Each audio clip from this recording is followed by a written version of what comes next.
বছর, আর কলিযুগের মানুষের আয়ু 100 বছর। তাই বলছে যে তাদের আয়ু হবে অনেক কম। এই কলিযুগে মানুষের আয়ু অল্প হওয়ার কারণ খাদ্যের অভাব নয়, তার কারণ হচ্ছে তারা অনিয়ম করে।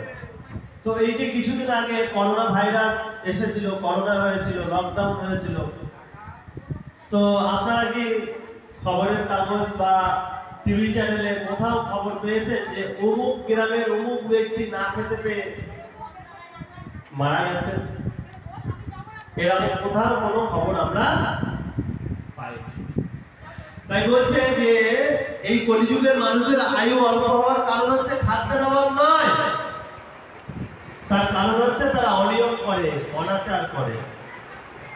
সুনিয়ন্ত্রিত ভাবে জীবনযাপন করলে, সাদাসিধে খাদ্য আহার করলে যে কোনো মানুষ সুস্থ ও সরল ভাবে জীবন ধারণ করতে পারে।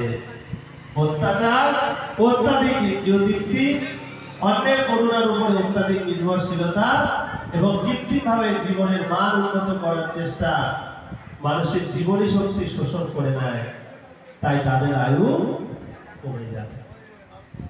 এই যুগের মানুষেরা অত্যন্ত অলস, তারা কেবল জাগতিক বিষয়ে অলস।